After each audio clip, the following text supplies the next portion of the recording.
And the truth is there's a population density problem, meaning that too many people live in too small of an area or acreage on the planet, which leads to destruction of the environment in that spot and millions of people dependent on a system to feed them, which they themselves do not produce or help with.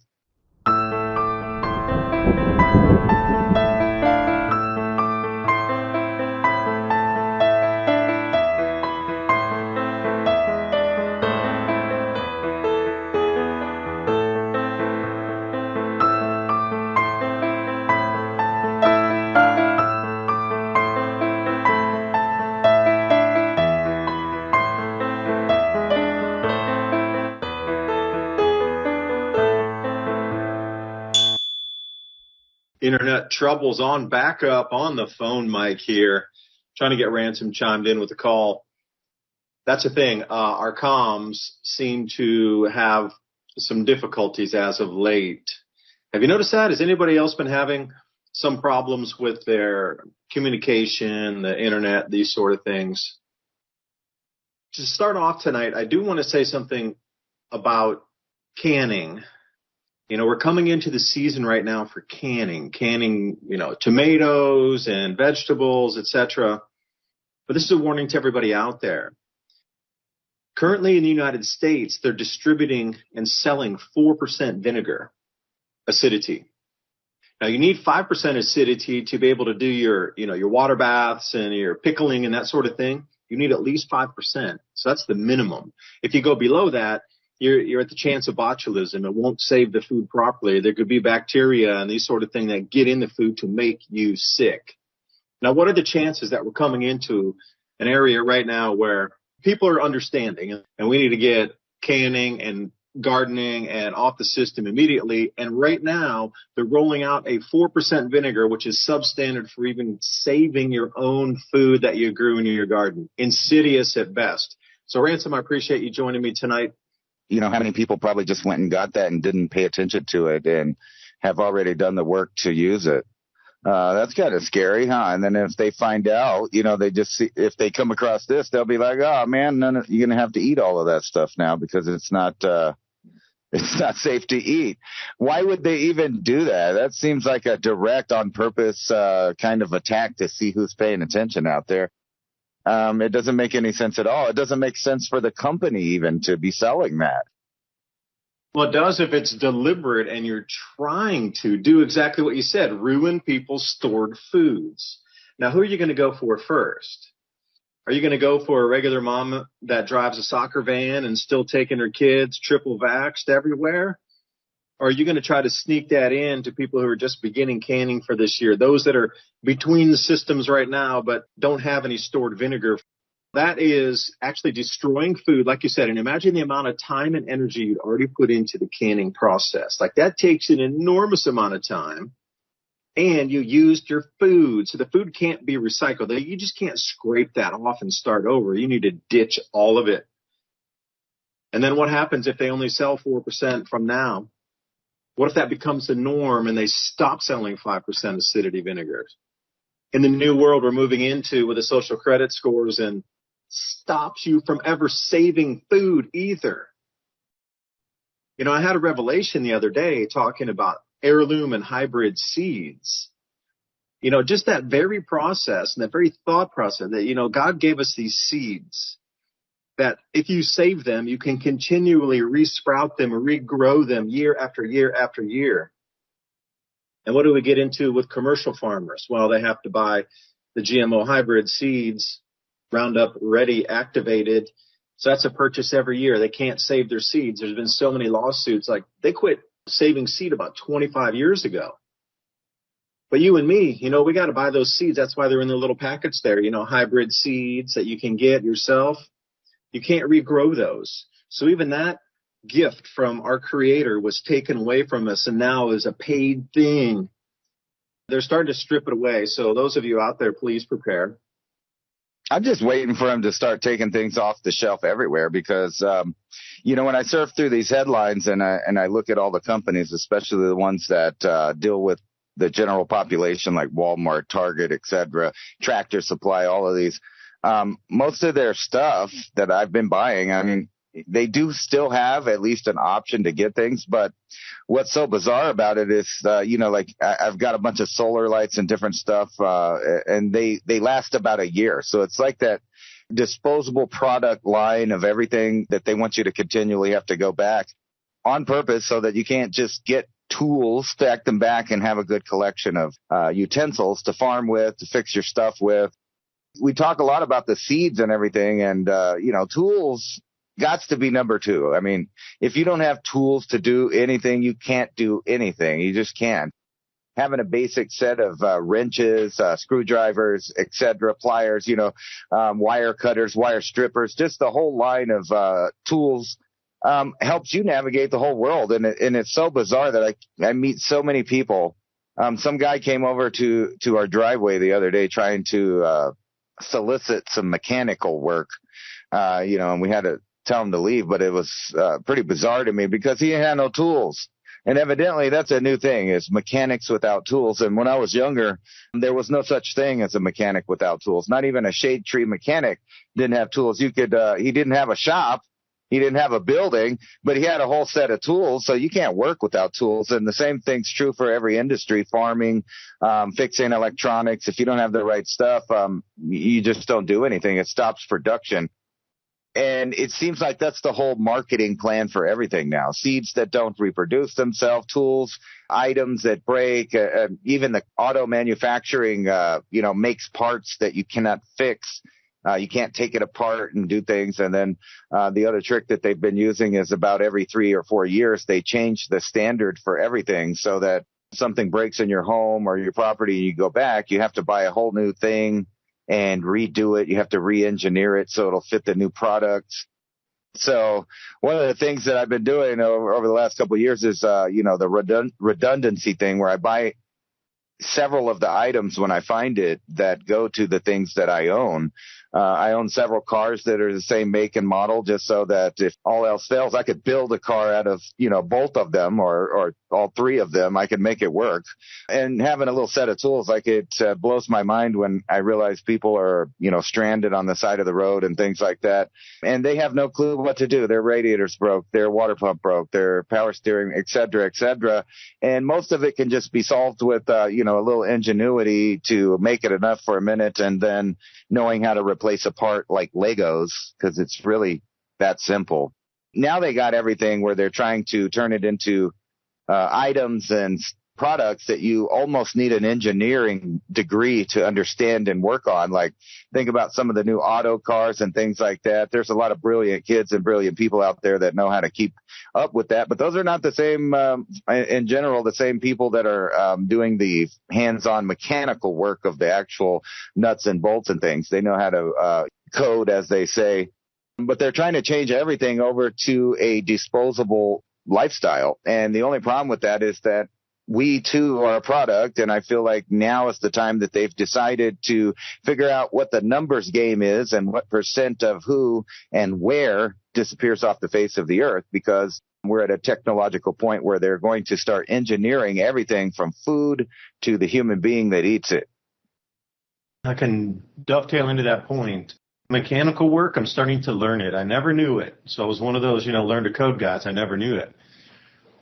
But I've had breakdowns out here. We got, different mowers for the different parts of the fields. And then I have a 44-inch Swisher bush hog attachment, which I pull to be able to get to the backfield and kind of up some hills and, go some places that you don't want to take other kind of, riding mowers, because it'll just tear them up transmission-wise. Taking the motor apart, luckily I have a neighbor who used to work on cars and understands all of this. Super nice guy, teaches me everything. I just need to buy the part and then we repair it. So like in the Swisher mower, the coils went out, so I had to go buy that. Nothing fit, so I had to get an AutoZone, and then, no, I'm not really promoting them, but that's where all they really have is like one of those auto parts. And then if you drive down the highway in 25, 30 minutes, you can find a second one. I forget the name of it, but there's really only two of them that have all the parts. I ended up couldn't find those. The fuses, the parts, the grounding cables, etc. were similar. So I had to end up ordering the stuff on Amazon because I couldn't find it locally.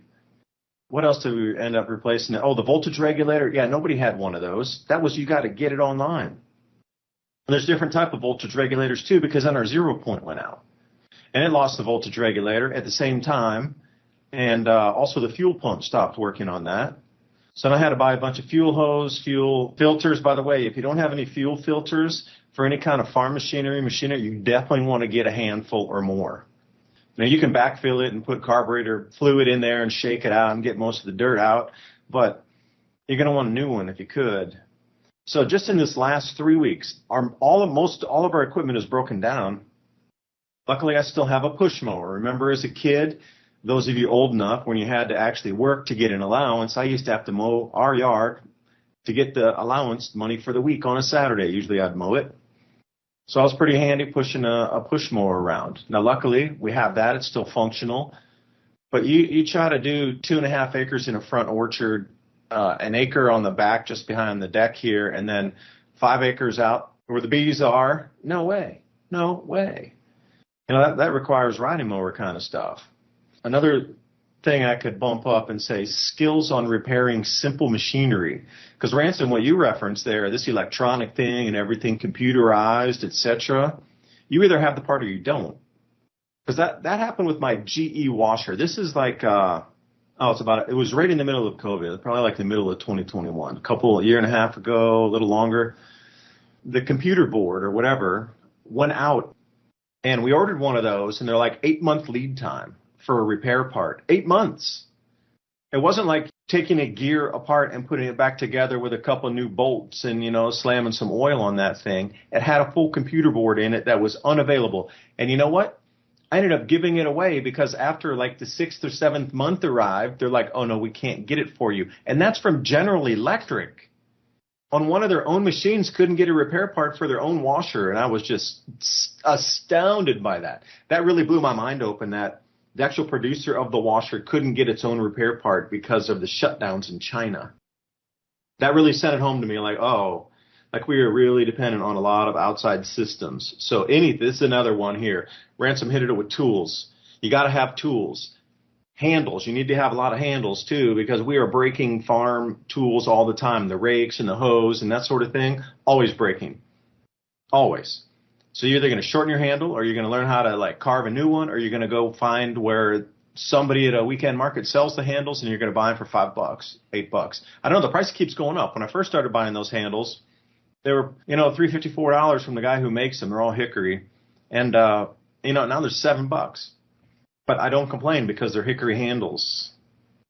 This is just for growing food. If you don't have the tools, you can reach back to the Holodomor, if anybody's familiar with that chapter of history where Stalin cordoned off all of the grain farms and let everybody starve to death. And what did they do?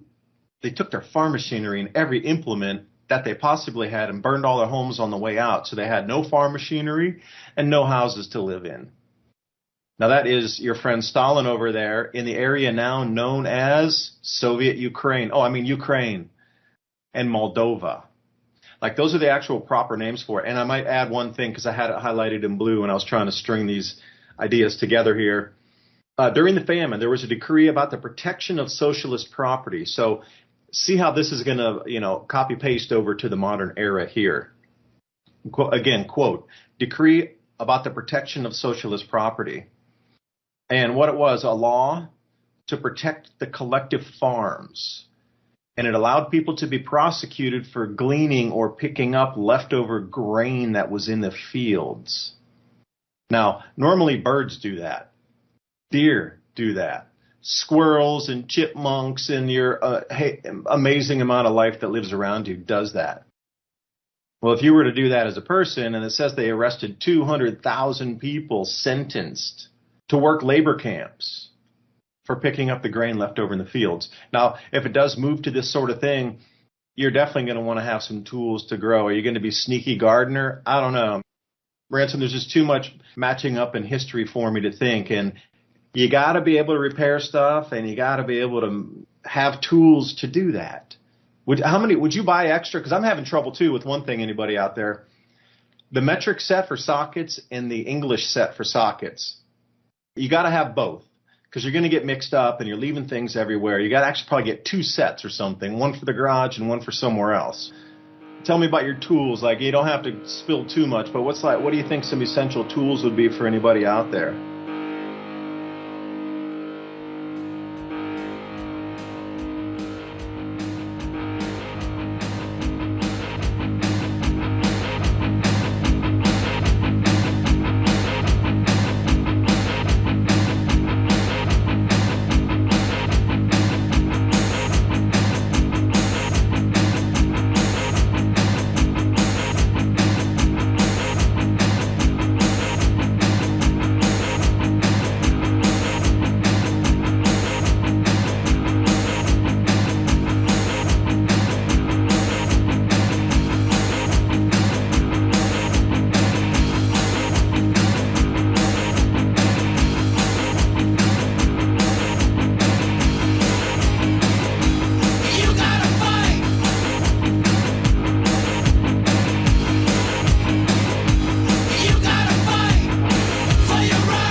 Video.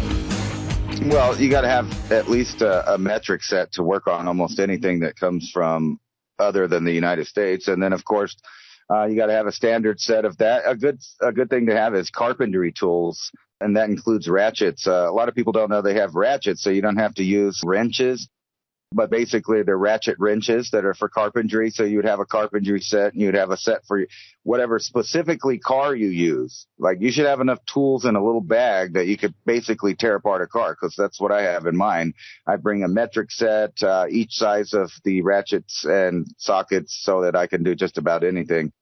It's a good idea to have something, either a backup air compressor or, now they have the little battery so you can take off the bigger stuff, but they don't really work as good as pneumatic tools.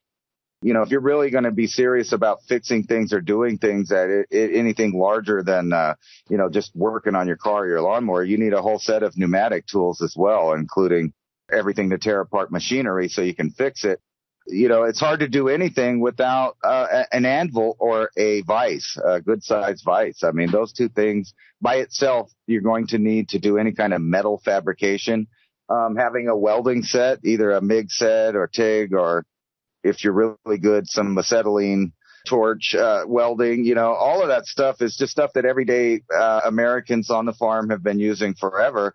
Times are changing, so you should have also an electronic set. We have a toolbox that just for tearing apart electronics, computers, tablets, phones, etc., and figuring out what goes in that. I've always been about tearing stuff apart since I was a little kid to find out how it works, and then also being able to fix it. Brought up that GE, your dryer there, which is ironic. I have a GE stove out on my porch right now that I'm probably going to give away for free, because the motherboard from, the early 80s or whatever is broken, and you can't really get a new one.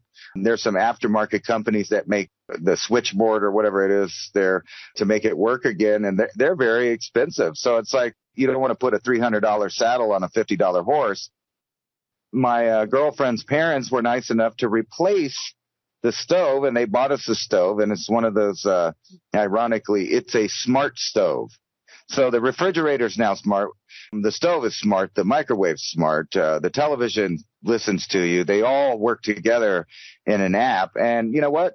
Someone somewhere else can turn off all of your appliances in your house till nothing works. And then you don't have those tools. So in my opinion, if you can find older, regular analog appliances, stoves, refrigerators, etc., because I have an old refrigerator in our extra room that works better than the new thing does. It works way better. These supposedly energy efficient smart appliances raised my electricity probably about $250. And the idea is, and they're selling it, is go green and you'll save money. But actually all their new stuff cost more money to run if you're actually using it. You know, like these induction and convection stovetops and stuff, they're burning the juice. So it's really a good idea to have a backup set of appliances that have nothing to do with the smart grid or any of that other stuff, because just reading the paperwork that comes with it, they're all spying on you.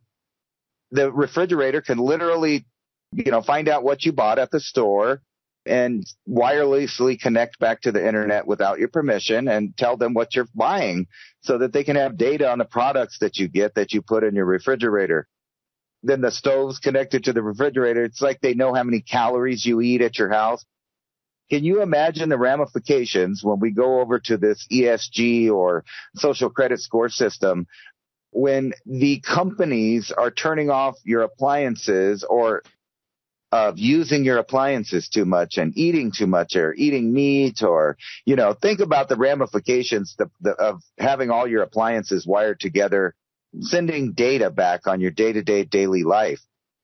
It's a bizarre, scary world we're going in, and they're trying to convince people simultaneously that the economy is good, that people are working everywhere, and that robots are not taking your jobs. And then also, on the other hand, bragging that indeed companies are laying off massive amounts of people. The jobs that are available are part-time, not full-time, and they don't have to pay insurance or dental plans or none of that stuff when you're just a part-time employee. And then even the ones that call it full-time reduce the hours below a 40-hour a week, so you don't actually qualify for being a full-time employee. And then you have these companies like right here, is an article talking about they just want to get rid of the employees because they're not as good as the robots. So here it is. CEO fires 90% of support staff, saying AI outperforms them. He's getting absolutely roasted by people online. However, that right next to this other article that says robots themselves say they won't steal your jobs or rebel against humans. And then you go on and you think about this whole scenario of the changeover, the Great Reset, and you realize a certain small group of people in each of the regimes around the world are going to move to the next level of technology and leave the common man behind to not be able to grow food because they're not allowed to own land. They're not allowed to do this or that to protect the environment. And we'll be essentially on a digital soup kitchen.